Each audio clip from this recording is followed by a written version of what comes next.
Good morning, everyone. Good morning, Tanu.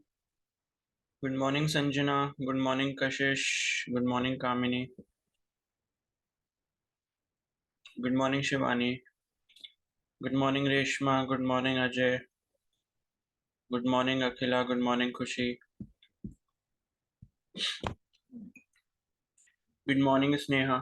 Good morning, Kanishka.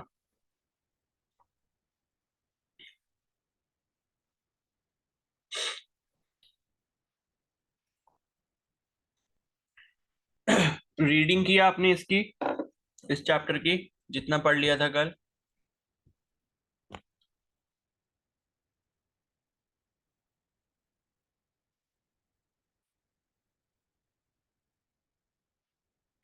और बाकियों ने नहीं किए क्या?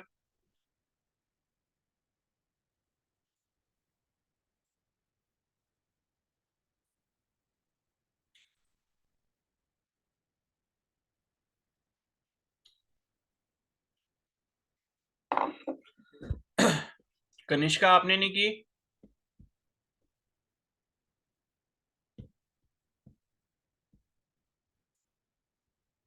सर कर दिया है। निकिता?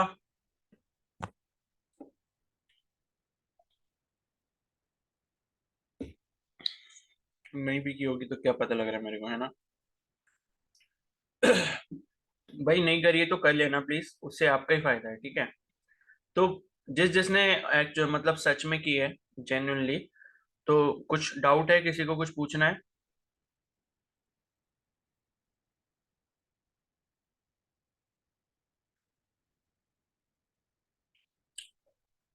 ठीक है।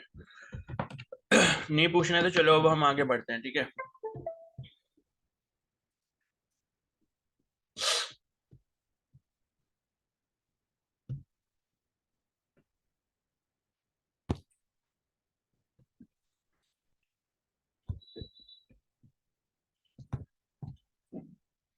अब हम पढ़ेंगे इलास्टिक मॉड्यूलाई के बारे में, ठीक है?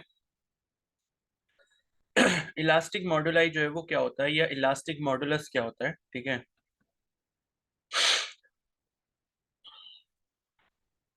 ठीक है, मॉडुलस का जो प्लूरल वर्ड होता है वो मॉड्यूलाई होता है,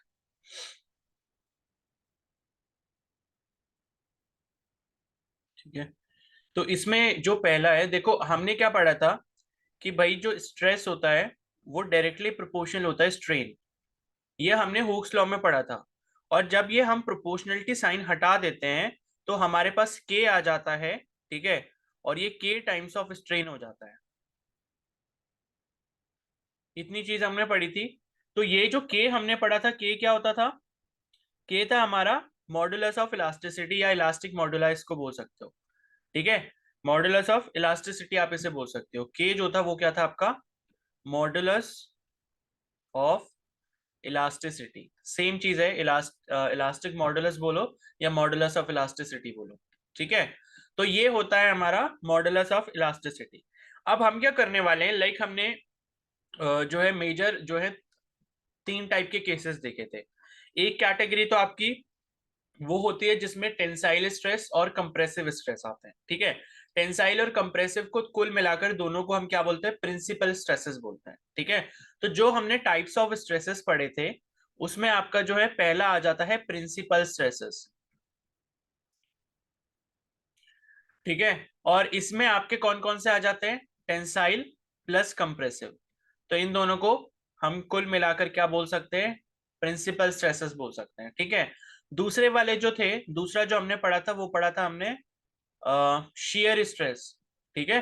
शेयर स्ट्रेस जिसमें हमने क्या करा था, एक सिलेंडर लिया था, उस सिलेंडर को नीचे से पेस्ट कर दिया और ऊपर से हम क्या लगा रहे थे? फोर्स लगा रहे थे। तो जो उसका एक्सिस का ओरिएंटेशन चेंज हो रहा था, जिसमें स्ट्रेन टेन थीटा के बराबर आता है, वो आपका क्या हो गया? शेयर स्ट्रेस हो गया। और तीसरा जो हमने पढ़ा था वो पढ़ा था वॉल्यूमेट्रिक स्ट्रेस, ठीक है? मतलब हमने कोई भी एक ऐसा वॉल्यूम लिया, मतलब क्यूब ले लो आप, स्फेरिकल बॉल ले लो, कुछ भी ले लो, उस पे आप क्या कर रहे हो? हर साइड से फोर्सेस लगा के उसको कंप्रेस करने की कोशिश कर रहे हो, ठीक है?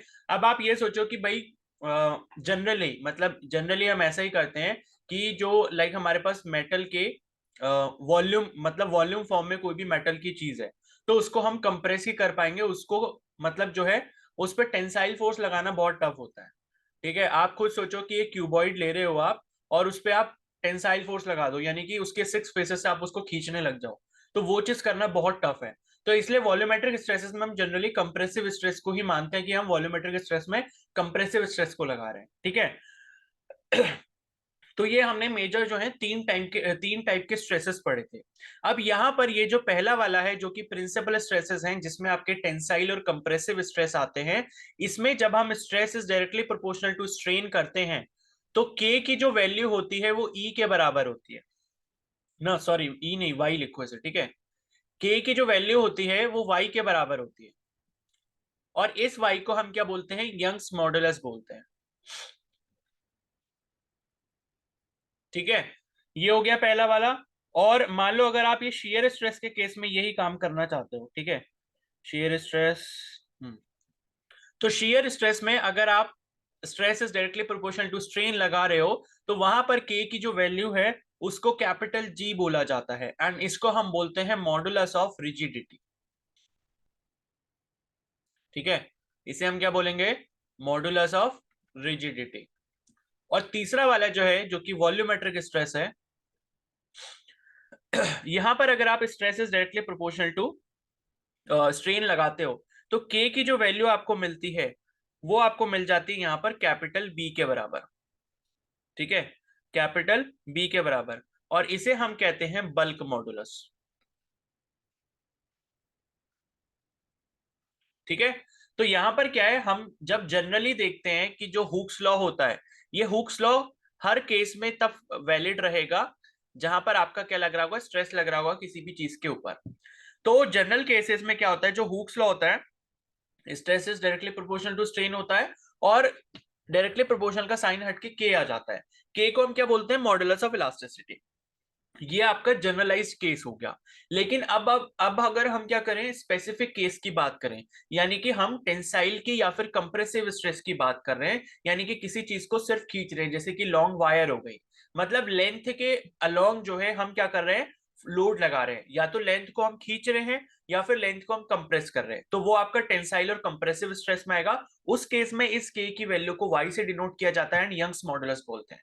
दूसरा केस है कि मान लो अगर हमने वो सिलेंडर जैसा एग्जांपल ले लिया, एंड उस पे हम क्या कर रहे हैं, शियर स्ट्रेस लगा रहे हैं, तो वहां पे जो के की वैल्यू होती है, मतलब shear is stress is directly proportional to strain में, हुक्स लॉ में जो के की वैल्यू होती है उसको कैपिटल जी से डिनोट करते हैं, एंड उसको हम मॉडुलस ऑफ रिजिडिटी बोलते हैं। ठीक है, उसी तरीके से तीसरा वाला जो है कि stress is directly proportional to strain जब आएगा और के की वैल्यू जब आएगी वॉल्यूमेट्रिक स्ट्रेस में, तो उसको हम कैपिटल बी से डिनोट करेंगे, एंड उसको हम क्या बोलते हैं, बल्क मॉडुलस बोलते हैं। ठीक है, तो इतना क्लियर हो गया है क्या सभी को? Yes sir. Yes, sir. Yes yes sir. ठीक है, अरे वर्कशीट के क्वेश्चन करेंगे अभी, ठीक है, पहले पढ़ तो लो। ठीक है, तो इतनी चीजें अब आपको समझ आ गई। अब हम एक एक करके क्या करेंगे, इन मॉडुलस के बारे में स्टडी करेंगे। पहले हम यंग्स मॉडुलस पढ़ेंगे, फिर मॉडुलस ऑफ रिजिडिटी पढ़ेंगे, एंड उसके बाद बल्क मॉडुलस की कुछ प्रॉपर्टीज पढ़ेंगे। ठीक है, तो अब मैं यहाँ पर सबसे पहले जो हूँ ले लेता हूँ यंग्स मॉडुलस। तो यंग्स मॉडुलस हमें पता लग गया है कि ये कब जो है मतलब हमें मिलेगा, ये तब मिलेगा जब हम लेंथ के अलोंग क्या कर रहे होंगे, टेंसाइल या कंप्रेसिव स्ट्रेस को लगा रहे होंगे। ठीक है, तो ठीक है, तो यंग्स मॉडुलस क्या है, देखो इसकी डेफिनेशन में लिख देता हूं यहाँ पे। इसकी जो डेफिनेशन है वो ये है कि द रेशियो ऑफ टेंसाइल, ठीक है, ब्रैकेट में, और compressive, the ratio of tensile और compressive stress, that is sigma. ठीक है, सिग्मा से डिनोट करते हैं स्ट्रेस को, टू द लॉन्गिट्यूडनल स्ट्रेन,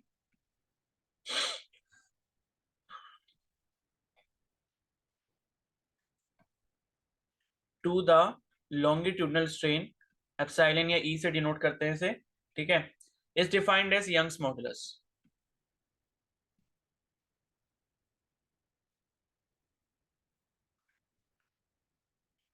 तो देखो बात वही हो गई। ठीक है, अगर मान लो हम हुक्स लॉ का इस्तेमाल करते हैं और जहां पे क्या लग रहा हो, सिर्फ टेंसाइल या फिर कंप्रेसिव स्ट्रेस लग रहा हो, तो मान लो अगर हम हुक्स लॉ का यहाँ पर इस्तेमाल करेंगे तो क्या हो गया, stress is directly proportional to strain हो गया। ठीक है, एक मिनट, स्ट्रेन। ठीक है, और अगर मान लो मैं ये हटा देता हूं, ये डायरेक्टली प्रोपोर्शनल टू का साइन हटा देता हूं, तो यहाँ पे मेरे को मिल जाएगा y। ठीक है, y जिसका मतलब क्या है यहाँ पर, लॉन्ग, ये आपका यंग्स मॉडुलस है। तो अगर आप इस यंग्स मॉडुलस की वैल्यू निकालते हो, ठीक है, यंग्स मॉडुलस की अगर आप वैल्यू यहाँ पर निकालते हो, y की वैल्यू, तो y इज इक्वल टू जो आपको मिलेगा वो यहाँ पे क्या मिल जाएगा, स्ट्रेस अपॉन स्ट्रेन। ठीक है, और स्पेसिफिकली अगर हम ये बात बोले कि ये जो स्ट्रेन होगा ये किस टाइप का होगा, ये लॉन्गिट्यूडनल होगा। लॉन्गिट्यूडनल का मतलब ये है कि जो आपका डायमेंशन में चेंज आ रहा है वो लेंथ के अलोंग चेंज आ रहा होगा। ठीक है, चेंज, क्योंकि स्ट्रेन का मतलब क्या होता है, चेंज इन डायमेंशन। अगर आप वॉल्यूमेट्रिक स्ट्रेन की बात कर रहे हो तो वॉल्यूम में चेंज आ रहा होगा, लॉन्गिट्यूडनल स्ट्रेन की बात कर रहे हो तो लेंथ में चेंज आ रहा होगा। ठीक है, change in dimension is along the length, ये आपको ध्यान रखना है। ठीक है, तो ये हो गया, तो ये होता है आपका यहां पर यंग्स मॉडुलस। अब हम इसको थोड़ा सा और आगे बढ़ाएंगे सो दैट कि हम इसको आगे न्यूमेरिकल में यूज कर पाए। तो ये इसको और कैसे लिख सकते हैं, अब स्ट्रेस आपको पता है क्या होता था भाई, deforming force per unit area.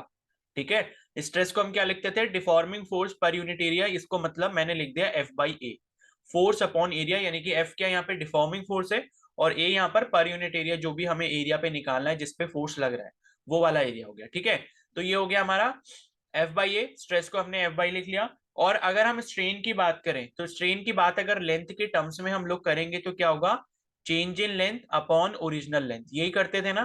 ठीक है, तो चेंज इन लेंथ यानी कि डेल्टा L/L, तो ये हमें मिल गया यंग्स मॉडुलस। अब इसको थोड़ा सा और अगर आप सिंप्लीफाई करना चाहते हो तो आप ऐसे लिख सकते हो उसको, F/A, ठीक है, अपॉन डेल्टा L/L, इस तरीके से हो जाएगा। और अगर आप नीचे वाले फ्रिक्शन को ऊपर लेके आओगे तो उसका ऑर्डर रिवर्स होके वो आपस में क्या हो जाएगा, मल्टीप्लाई हो जाएगा। ठीक है, तो F/A divided by delta L, इसको अगर हम ऊपर लेके आएंगे ये वाले फ्रैक्शन को, तो ये ऊपर आके L/डेल्टा L हो जाएगा। तो यहां से हमें जो यंग्स मॉडुलस का एक्सप्रेशन मिल चुका है वो मिल गया है F/L upon A into delta L।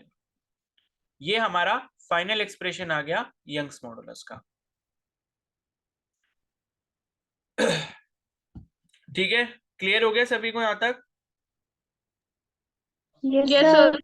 ठीक है, यस यस अब ये सर। बताओ मेरे को कि यंग्स मॉडुलस की यूनिट क्या होगी यहाँ पे,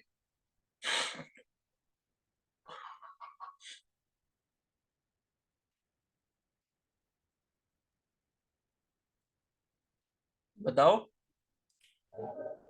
न्यूटन मीटर स्क्वायर। है न्यूटन मीटर स्क्वायर, न्यूटन पर मीटर स्क्वायर। न्यूटन पर मीटर स्क्वायर होगी। ठीक है, अब क्यों होगी ये आप ऊपर से भी देख सकते हो भाई, स्ट्रेस अपॉन स्ट्रेन था, स्ट्रेस की यूनिट आपको ऑलरेडी पता है न्यूटन पर मीटर स्क्वायर, और स्ट्रेन तो यूनिटलेस होता है। और यहाँ अगर नीचे वाले एक्सप्रेशन से भी देखोगे तो एल और डेल्टा एल तो कट जाएंगे क्योंकि इनकी यूनिट तो सेम होगी, चाहे मीटर में लो, चाहे सेंटीमीटर लो, चाहे मिलीमीटर लो। तो बचेगा क्या आपके पास, F/A बचेगा, यानी कि न्यूटन पर मीटर स्क्वायर बचा। तो इसकी जो यूनिट हो गई हमारे पास क्या हो गई, न्यूटन पर मीटर स्क्वायर, ये इसकी ऐसा यूनिट हो गई। ठीक है, तो ये जो है आपका यहाँ पे आपका यंग्स मॉडुलस हो गया। ठीक है,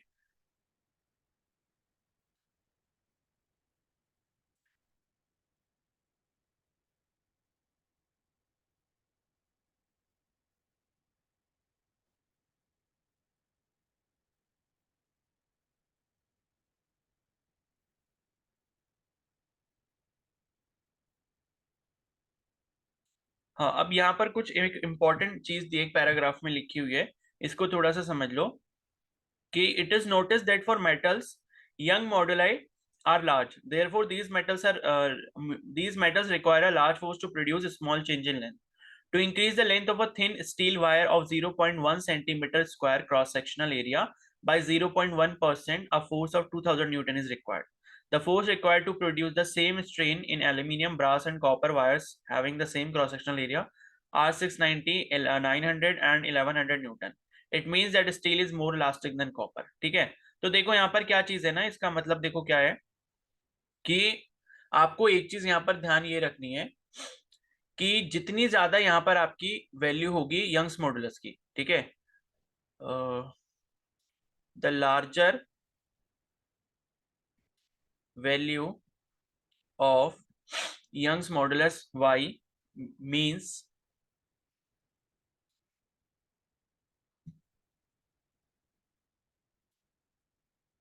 it is more elastic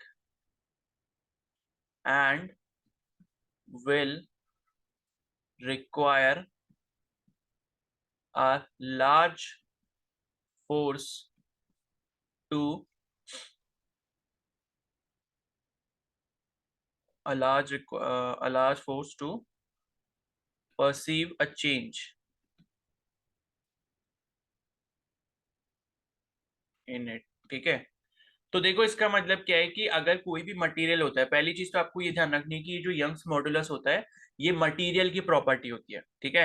मान लो आप कॉपर ले रहे हो तो कॉपर का यंग्स मॉडुलस कुछ और होगा, स्टील का कुछ और होगा, आयरन का कुछ और होगा, ठीक है, एल्यूमिनियम का कुछ और होगा। तो पहली बात तो आपको ये ध्यान रखनी है कि ये जो वाई है ये मटीरियल की प्रॉपर्टी है, ठीक है, मटीरियल प्रॉपर्टी। तो यहाँ पर ध्यान ये रखना है कि जितनी ज्यादा वैल्यू वाई की होगी किसी भी मटेरियल की, उसका मतलब है कि वो उतना ज्यादा इलास्टिक होगा, और जितना ज्यादा कोई मटेरियल इलास्टिक होगा उसमें उतना ज्यादा फोर्स लगाना पड़ेगा छोटे से चेंज को लाने के लिए, ठीक है। जैसे यहाँ पर क्या है, मतलब इन्होंने टेबल दी हुई है यंग्स मॉडुलस की, तो वो टेबल में से मैं आपको कुछ एग्जांपल दिखा देता हूँ। ये है यंग्स मॉडुलस, यहाँ पर लिखता हूं मैं मेटल्स, कौन कौन से मेटल्स हैं। तो मेटल्स यहाँ पर जैसे है, पहला है एल्यूमिनियम, फिर है कॉपर, उसके बाद आयरन, ठीक है। आयरन भी अलग अलग तरीके के होते हैं, जैसे इन्होंने रॉट आयरन लिखा है, पिग आयरन होता है, रॉट आयरन होता है, बहुत तरीके के होते हैं। फिर हो गया स्टील, ठीक है, और ठीक है स्टील हो गया। और उसके बाद चलो अब आगे यहाँ पर देखते हैं, एल्यूमिनियम का जो यंग्स मॉडुलस है वो है 70, ठीक है। कॉपर का जो है वो है 120, और आयरन का जो है वो है 190, और ये जो स्टील है इसका है 200। और इसकी जो यूनिट दी है वो आपको दी है यहाँ पर 10⁹ न्यूटन पर मीटर स्क्वायर में। 10⁹ कितना होता है, कोई बताएगा? नैनो। है नैनो, नैनो। 10⁹ नैनो होता है। मतलब कल हमने पढ़ा था कि भाई एक जो वो होता है एटम, उसकी रेडियस जो नैनो, मतलब उसकी क्या बोलते हैं, नैनोमीटर में क्या पढ़ा था हमने। तो मतलब एटम के बारे में हमने जो चीज पढ़ी थी नैनोमीटर के बारे में, तो वो 10⁹ के बराबर होगी भाई। 10⁹ और 10⁻⁹ में जमीन आसमान का अंतर होता है। 10⁻⁹ होता है नैनो, तो नैनो मतलब छोटा। बताओ 10⁹ क्या होता है? गीगा। गीगा होता है, ठीक है। मेगा होता है 10⁶, और किलो होता है 10⁵। अरे भाई ये टेबल तो याद करवाई थी ना मैंने आपको। Deca, hecto, kilo, mega, giga, tera, peta, exa. ये टेबल याद क्यों नहीं है फिर आपको? तो ये बात जो हो रही है यहाँ पे गीगा न्यूटन पर मीटर स्क्वायर के बारे में बात हो रही है, यानी कि एल्यूमिनियम का जो यंग्स मॉडुलस होता है वो 70 गीगा न्यूटन पर मीटर स्क्वायर के बराबर होता है, ठीक है। तो यहाँ पर आप देख रहे हो कि जो आपको स्टील का यहाँ पर दिख रहा है, इन चारों में स्टील का जो यंग्स मॉडुलस है वो सबसे ज्यादा है, यानी कि स्टील जो है वो सबसे ज्यादा इलास्टिक है यहाँ पे। मतलब ऐसा नहीं कि पूरे वर्ल्ड में सबसे ज्यादा इलास्टिक है सारे मटेरियल में, खाली इन चार के कंपैरिजन में मैं बता रहा हूँ कि स्टील है यहाँ पर आपको सबसे ज्यादा इलास्टिक दिखेगी, ठीक है। स्टील जो है वो आपकी कॉपर, एल्यूमिनियम और ये जो आयरन है इन सबसे ज्यादा क्या है, इलास्टिक है। और इसका मतलब ये कि कोई भी चीज जितनी ज्यादा इलास्टिक होती है उसमें उतना ज्यादा आपको फोर्स लगाना पड़ेगा छोटे से चेंज को लाने के लिए। जैसे यहाँ पर एग्जांपल भी दिए इस पैराग्राफ में कि मान लो आप 0.1 सेंटीमीटर स्क्वायर का क्रॉस सेक्शन लेते हो। आपने मान लो कोई एक रॉड ली, रॉड का जो एंड है, ठीक है, इस तरीके की सपोज एक रॉड ली आपने, और यहाँ पे ये वाला जो फेस है इसका, इस फेस का जो एरिया है वो 0.1 सेंटीमीटर स्क्वायर है। और इसकी लेंथ मान लो L है, और इस लेंथ में अगर आप 0.1% का इंक्रीमेंट लेकर आना चाहते हो और उसको खींच रहे हो, तो आपको स्टील के केस में 2000 न्यूटन का फोर्स लगाना पड़ेगा। ठीक है, ये स्टील के केस में है। और दूसरी चीज इन्होंने ये दी है कि एल्यूमिनियम में अगर आप ये काम सेम काम कर रहे हो एल्यूमिनियम के रॉड के साथ, तो आपको 690 न्यूटन का फोर्स लगाना पड़ेगा। और वही काम अगर आप यहाँ पर कॉपर के साथ कर रहे हो तो 1100 न्यूटन का लगाना पड़ेगा। ठीक है, तो आप इसको टेबल से भी कंपेयर कर सकते हो। भाई एल्यूमिनियम का कितना था, 70 था यंग्स मॉडुलस, तो एल्यूमिनियम में कम फोर्स लगाना पड़ेगा वही काम करने के लिए, यानी कि एल्यूमिनियम में एक्सटेंशन जल्दी हो जाएगा। तो बात यह है कि जितना ज्यादा जिसका यंग्स मॉडुलस होगा उसमें उसकी लॉन्गिट्यूडनल स्ट्रेन में चेंज लाना उतना ज्यादा टफ होगा।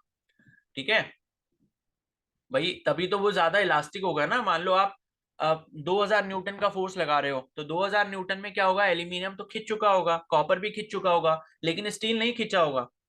ठीक है, तो स्टील अगर नहीं खिंचा होगा और फोर्स अगर आप हटा दोगे तो वापस उसके जो एटम्स के अंदर वो आ गया होगा, स्ट्रेन आ गया होगा, अंदर टेंशन आ गया होगा, वो वापस ले लेंगे। तो ये होता है इसका मतलब। क्या सभी को ये पॉइंट क्लियर है, यंग्स मॉडुलस वाला?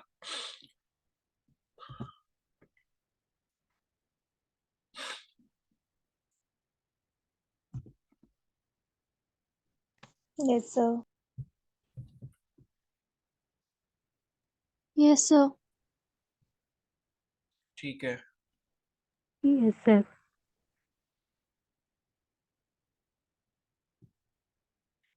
चलो अभी जब हम ब्रेक लेंगे तो फिर मैं इसका एक क्वेश्चन दूंगा आपको, उससे पहले हम थोड़ा सा और पढ़ लेते हैं।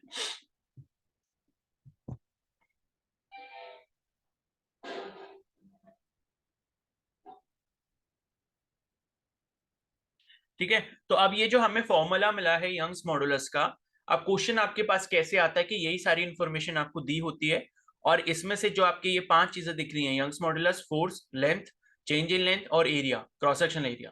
ठीक है, तो इनमें से कोई ना कोई चीज मिसिंग होगी, वो मिसिंग चीज आपको ढूंढनी होती है इस फॉर्मूला का इस्तेमाल करके। और एरिया जो है कभी कभी जो है डायरेक्टली नहीं दिया होता कि क्रॉस सेक्शनल एरिया इतना है।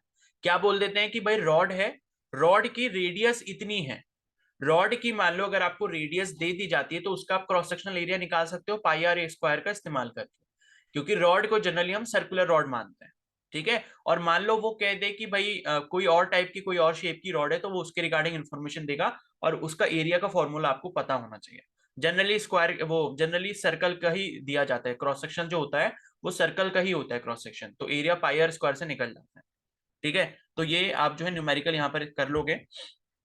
उसके बाद हम आगे चलते हैं शेयर मॉडुलस के ऊपर। ठीक है, तो अब हमारे पास नेक्स्ट आ जाता है शेयर मॉडुलस।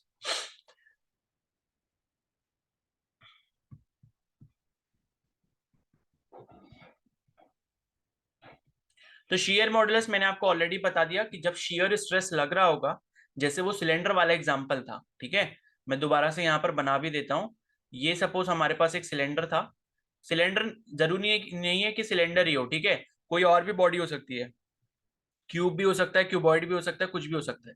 इसको मैंने नीचे से क्या करा, बहुत अच्छे से टाइट करके जोड़ दिया है, और मैं क्या कर रहा हूँ यहाँ पे ऊपर वाले सरफेस से फोर्स लगा रहा हूँ। तो अब इसका यहाँ पर क्या होगा, ओरिएंटेशन जो है वो चेंज हो जाएगा। यहाँ नीचे से तो ये अभी भी फिक्स रहेगा, नीचे से क्या है, ये अभी भी फिक्स है, लेकिन ऊपर से ये कुछ ऐसा हो जाएगा टेढ़ा सा। तो एक्सिस का ओरिएंटेशन यहाँ पर चेंज होता है बेसिकली, मतलब ये है कि शेप तो देखो डिफॉर्म हो गई है, यानी कि ये जो फोर्स लगा था ये एक टाइप का क्या था, डिफॉर्मिंग फोर्स ही था।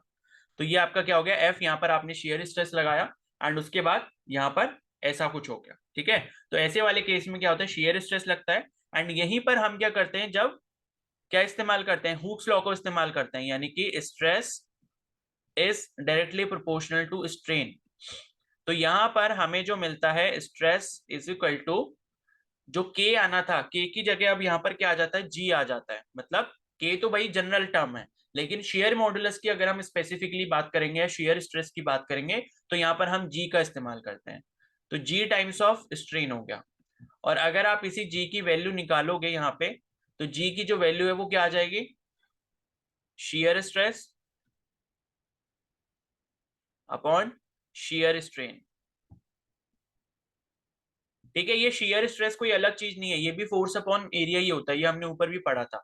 और शेयर स्ट्रेन क्या होता है, बताना जरा। शियर स्ट्रेन किसके बराबर होता है? Tan theta. टेन थीटा के बराबर होता है, ठीक है। तो टेन थीटा कैसे निकालते हैं? टेन थीटा बेसिकली हम ऐसे निकालते हैं कि यहाँ पर ये जो हमारा ओरिएंटेशन का चेंज हुआ है, पहले क्या था, इनिशियल ओरिएंटेशन ये थी, मतलब यहाँ पर इसका फेस था ये वाला, लेफ्ट वाला जो फेस था, ये वाला पर्टिकुलर फेस ये यहाँ पर था।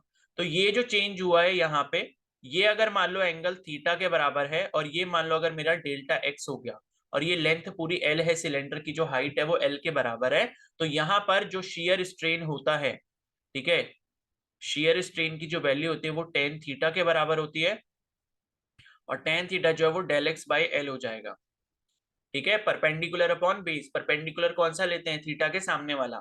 तो ये हो गया। और कई बार क्या है, हम टेन थीटा की वैल्यू को थीटा के बराबर भी मान लेते हैं, बिकॉज क्या होता है, जब थीटा की वैल्यू बहुत छोटी होती है, तो थीटा की वैल्यू बहुत छोटी होने की वजह से उसका जो टेन थीटा होता है वो उसी के बराबर होता है लगभग लगभग। तो ये भी आपको ध्यान रखना है, ठीक है। तो ये हो गया G is equal to shear stress upon shear strain. अब यहाँ पर मैं और लिख लेता हूँ इसको। जी की जो वैल्यू हो जाएगी वो यहाँ पर क्या हो जाएगी, शेयर स्ट्रेस तो हमारा एफ बाई ए हो जाएगा, ठीक है। और शेयर स्ट्रेन जो है यहाँ पे वो हमारा थीटा के बराबर हो जाएगा। मैं सिर्फ थीटा इसलिए लिख रहा हूं बिकॉज ये जो आपका थीटा होता है ना, ये बहुत छोटा होता है, यानी कि आप जो है, मैंने तो भले ही इतना बड़ा बना दिया लेकिन एक्चुअली में नहीं होता है, ठीक है। तो शेयर स्ट्रेन जो आता है बहुत थोड़े से थीटा के लिए आता है। तो थोड़ा अगर मान लो थीटा की वैल्यू छोटी होगी, तो थीटा की अगर वैल्यू छोटी होती है तो उसका जो टेन थीटा होता है वो अप्रोक्सीमेटली इक्वल टू थीटा होता है। तो हम टेन थीटा को यूज ना करते हुए हम उसको डायरेक्टली थीटा ही लिख लेते हैं फॉर्मूला में, ठीक है। तो मैंने इसको सीधे सीधे फॉर्मूला में क्या कर लिया, थीटा लिख लिया। अब यहाँ पे क्या है, अब यहाँ पे और हम क्या कर सकते हैं, ये एफ बाई हो गया और ये थीटा हो गया, तो ये बेसिकली क्या हो जाएगा, G is equal to F by A theta. ये आपका एक फॉर्मूला बन गया यहाँ पे, ठीक है। ये आपका फॉर्मूला बन गया। और एक काम आप ये भी और कर सकते हो, लाइक ये वाला इस फॉर्मूला से, ठीक है, ये वाले फॉर्मूला से आप क्या करो, अगर मान लो मैंने ये लिखा था कि G is equal to shear stress, ये जो शेयर स्ट्रेस था अपॉन शेयर स्ट्रेन कितना, थीटा। तो यहां से आप क्या है, शेयर स्ट्रेस की वैल्यू भी निकाल सकते हो जो कि जी थीटा के बराबर होती है, ठीक है। तो एक फॉर्मूला आपको ये वाला भी ध्यान रखना है कि शेयर स्ट्रेस की वैल्यू जो है वो जी थीटा के बराबर होती है। कैसे होती है वो समझ आ गया होगा आपको, ठीक है। और यहाँ पर ये जी की जो वैल्यू है वो कितनी होगी भाई, जी की वैल्यू मतलब जी की यूनिट कितने के बराबर होगी, मॉडुलस ऑफ रिजिडिटी।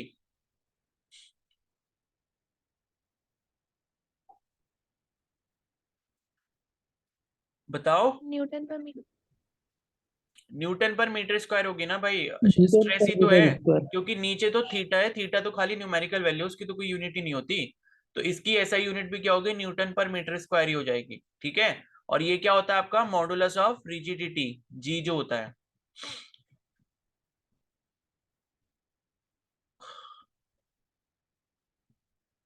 ठीक है। तो ये हो गया आपका शेयर मॉडुलस के बारे में। और यहां पर एक और इंपॉर्टेंट चीज दी है इन्होंने, ठीक है। ये जनरल कंडीशन है, ठीक है। जनरली जो हमारा शेयर मॉडुलस होता है, या मतलब सॉरी, ये शेयर मॉडुलस भी बोल सकते हो या मॉडुलस ऑफ रिजिडिटी, ये जो होता है आपका यंग्स मॉडुलस का 1/3 टाइम्स होता है, ठीक है। तो अभी हम जो ऊपर यंग्स मॉडुलस पढ़ के आए हैं, तो मान लो अगर मैं यहाँ पर स्टील की बात करता हूं, ठीक है, स्टील की अगर मैं बात करता हूं, तो स्टील का जो यंग ये मॉडुलस ऑफ रिजिडिटी होता है वो आपका होता है 84 गीगा, ये हो गया आपका गीगा न्यूटन पर मीटर स्क्वायर, ठीक है। तो 84 के बराबर होता है। और हमने y की वैल्यू क्या देखी थी, 200 देखी थी, तो लगभग लगभग जो है 1/3 होता है। वैसे तो क्या होगा, 8×3 = 24 यानी कि 240 के आसपास होगा, लेकिन ये जनरल कंडीशन है कि मोस्ट ऑफ द मटेरियल के लिए ये कंडीशन जो है सेटिस्फाई होती है। तो इस पर भी बेस क्वेश्चन आ सकता है क्योंकि एनसीईआरटी में दी हुई है ये चीज, ठीक है। तो ऐसे करके क्वेश्चन आ सकता है कि भाई जनरली क्या रिलेशन होता है आपका कैपिटल जी और यंग्स मॉडुलस में। तो ये याद रखना कि G = Y/3 होता है। 100% एग्जैक्टली ये करेक्ट नहीं है statement, most of the material के लिए ऐसी चीज देखी गई है। ठीक है, इसको आप यूज कर नहीं सकते जब तक आपको कोई ऐसा क्वेश्चन मिले ना। ठीक है, आगे समझ सभी को ये? Yes sir. Yes sir. Yes sir. ठीक है, चलो अब आगे चलते हैं नेक्स्ट वाले मॉडुलस पे, जो है हमारा तीसरा बल्क मॉडुलस, जो कि वॉल्यूमेट्रिक स्ट्रेस से रिलेटेड है। तो बल्क मॉडुलस मैंने आपको बताया कि लाइक हमारे पास सपोज ये कोई क्यूबॉइड ले लेता हूं मैं,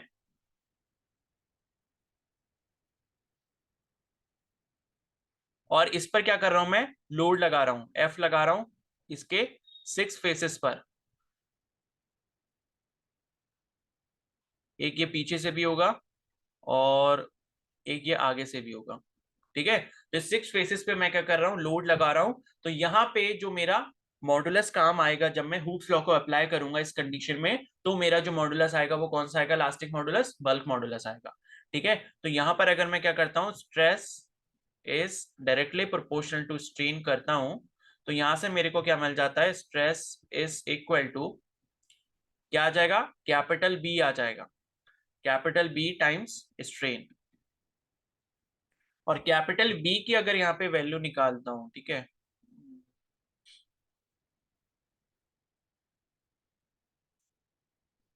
capital B is equal to ये आपका क्या हो जाएगा, स्ट्रेस अपॉन स्ट्रेन।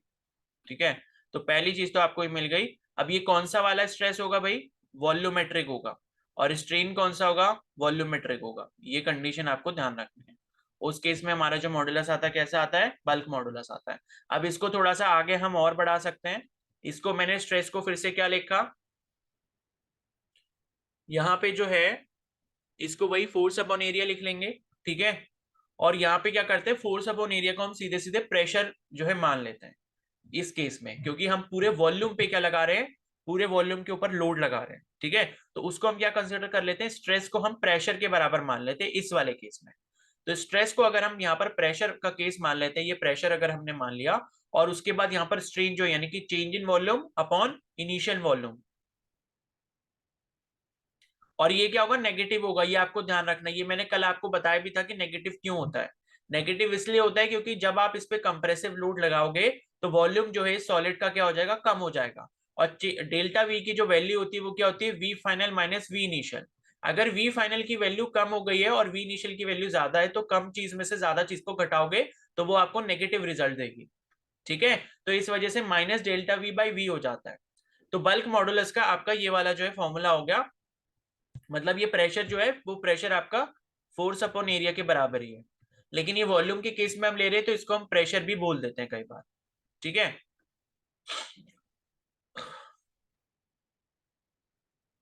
तो ये आपका यहाँ पर ये इसके लिए फॉर्मूला हो गया। ठीक है, इसको चाहो तो आप पी को ऊपर लेके जा सकते हो, अदरवाइज इसको ऐसे ही रहने दो। एंड उसके बाद यहाँ पर क्या है, आपको एक और टर्म दिया जाता है जिसे हम क्या बोलते हैं, कंप्रेसिबिलिटी।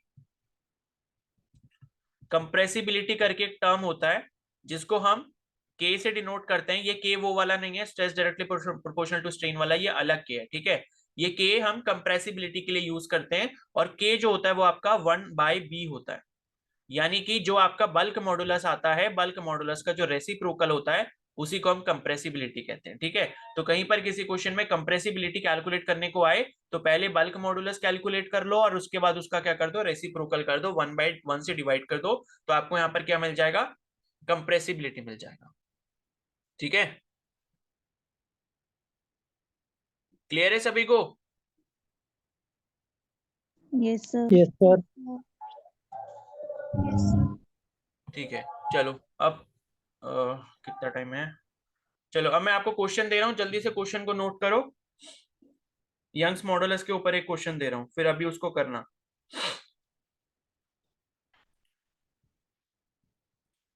तो क्वेश्चन यहां पर लिखो जल्दी से, a structural steel rod, a structural steel rod has a radius of 10 mm.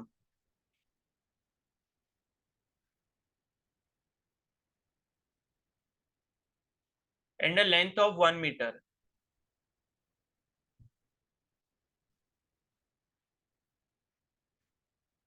One metre है ये, ठीक है, 1.0 लिखा है, 10 मत कर देना इसको, 1 मीटर।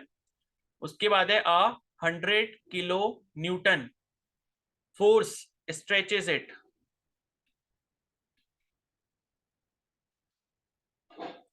along its length।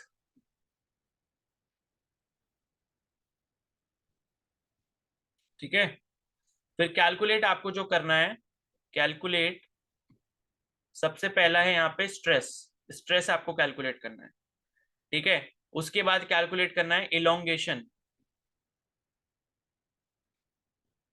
ठीक है। उसके बाद तीसरा है स्ट्रेन ऑन द रॉड,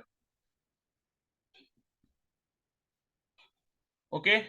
और यहाँ पे जो है आपको यंग्स मॉडुलस की वैल्यू इन्होंने दी हुई है स्ट्रक्चरल स्टील के लिए, जो कि 2.0 इंटू 10⁻11 न्यूटन पर मीटर स्क्वायर के बराबर होती है।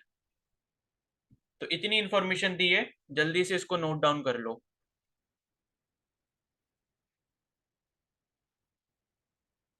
A structural steel rod has a radius of 10 mm and a length of 1 meter, ठीक है। 1.0 है वो, 1 मीटर करना है उसको लेंथ को। 100 kilo Newton force stretches it along its length. Calculate आपको करना है, स्ट्रेस करना है, एलोंगेशन करना है और स्ट्रेन ऑन द रॉड करना है। और यंग्स मॉडुलस की आपको वैल्यू दी है 2.0 इंटू 10⁻11 न्यूटन पर मीटर स्क्वायर।